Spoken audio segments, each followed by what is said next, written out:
So when you first arrived in Cambodia as part of the mission, what were your key objectives in the early stages?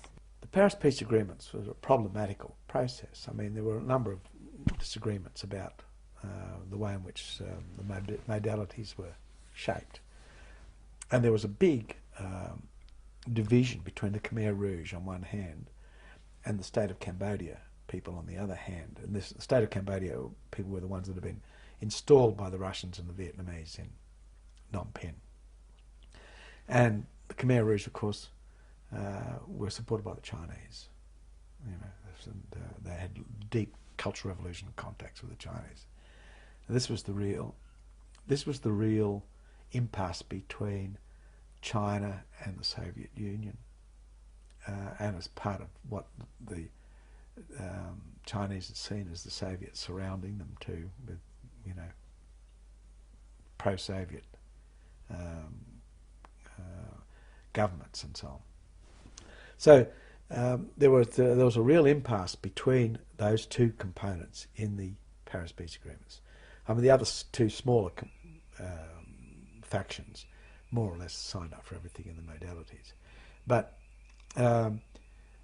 first of all, the state of Cambodia people didn't want the Khmer Rouge to be, part of the agreements because, they were essentially trying to have them regarded as international outlaws. And the Khmer Rouge were saying, look, these people are just dupes or puppets of the Vietnamese, and they have a Vietnamese presence throughout the landscape. And regardless of the military, which was, the primary objective of our cantonment and disarmament process, that the police of this faction are pervasive and they are a Vietnamese presence throughout the landscape. And, the fact of the matter is that the modalities had never fully addressed this issue of the police. That there was a form of gendarmerie, it was a military police that the Vietnamese and the Russians had installed with these people, political military police, which was better equipped, probably better trained than the armies that were part of this. And the Khmer Rouge were right about that. Okay. And that was never addressed adequately in this process. So the modalities had problems in that respect, but what we had to do was to get into the countryside and we had first of all to separate the forces, which is part of the ceasefire process. So in a sense that was part of helping them to exercise the ceasefire.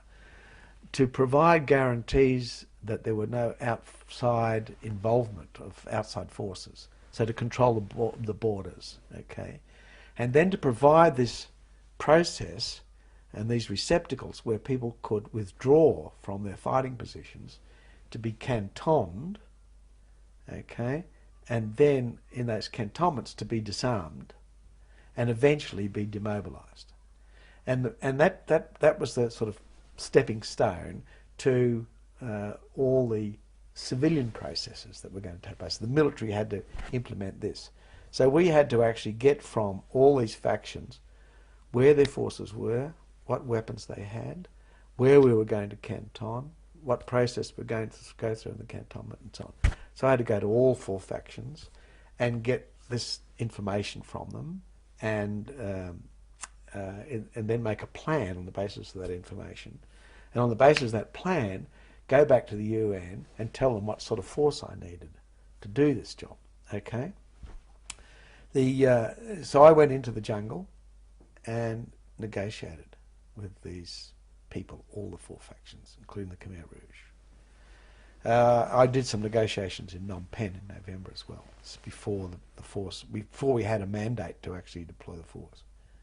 We had the mandate to plan, and we had the mandate to implement the Paris Peace Agreements, but not the mandate to deploy the force. That required a plan, and we actually had to come up with logistic assessments of what this would take, and then get the UN committees to agree to the money, and on the basis of that, we would then have a mandate to put the force in. in theory, we couldn't actually assemble a force, identify and assemble a force until we had that. So this first part of going in and getting this information from all these factions was a very, very important part of the whole deal. And in the meantime, conflict had restarted, of course. Paris agreements had been made, but people then started to manoeuvre on the basis of the Paris agreements to get themselves into the most favourable position. So Sihanouk had come in and he'd already started to manoeuvre himself back into this position of power. I mean, the outcome of such a suggestion that Ranariddh and Hun Sen, my two sons, will come together and we'll sort this out. We don't need a UN election. We don't need a UN force. And there were elements in the West that thought that that was a good idea too. I mean, there were elements that thought, wouldn't it be good to have a Francophile king here with this arrangement, no elections, and we all get on with the old business as usual. The Khmer Rouge didn't agree with that, and neither did many of the royalists nor the KP faction, which was part of the old Lon Nol regime. So, you know, already the conflict was starting again as early as the beginning of November. And then on the 24th of November, I had a meeting with the Khmer Rouge in Phnom Penh to talk about implementing modalities, the Paris agreements. And there was a riot in Phnom Penh, and the Khmer Rouge were driven out of Phnom Penh. You know, guys like Khieu Samphan were wounded, and Son Sen, who was my main interlocutor, were driven out of town. And at this stage, this is November the 24th, 1 month after the signing of the Paris agreements, we looked like we've lost the whole agreement, because the Khmer Rouge had a very clear message that, you know, they weren't welcome in Phnom Penh. And it was clear that this had been contrived by the state of Cambodia. It wasn't a natural uprising. Most Cambodians were distressed because they thought they were going to lose the Paris peace agreements. You know, the peace process would fall away. So it was clearly an attempt to drive them away from the process. And I said it also as part of the manipulation to try and get certain elements back in power without having to go through this election process. So how did you deal with that in trying to... Well, you know, the natural... Well, first of all, they had to sort of go back to the table. And the table was going to be in Pattaya.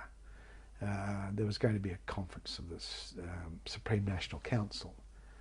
And the Paris peace agreements had identified as a expression of Cambodian sovereignty this Supreme National Council, in which all four parties to the agreement would be represented. Okay, and that was supposed to occur in Phnom Penh, but because the Khmer Rouge were driven out of Phnom Penh, it couldn't happen in Phnom Penh, and it couldn't happen in Phnom Penh until Khmer Rouge came back into the process. So they decided they'd have a meeting of the Supreme National Council in Pattaya, and we then decided that you know, what we needed was a whole new set of momentums to recapture the environment. At that stage, the military guys had a meeting in the Cambodiana that night, and we decided that, you know, one of the big issues in this was a sort of a transcendent vision for nationhood. We would build it around the mine clearance thing. That this would be the idea that, okay, Cambodian citizens would come back through the process, come back together through the process of resurrecting their own landscape through mine clearance, and that we came up with this idea of building the Cambodian Mine Action Centre at the central, as a central part of this ethos, that we would actually use it as a focus for international aid. We would train young Cambodians as part of the demobilisation process to be mine clearers, national heroes, mine clearers, and they would be paid well, and this would be another way of infusing money into the Cambodian economy. So that was an idea that we asked the ambassadors to carry to the Pattaya conference. Very central idea. Interestingly, I mean, CMAC exists, Cambodian Mine Action Centre existed to this day, and it's got a lot of international focus. It went through some travails to get there, but that idea was born that night.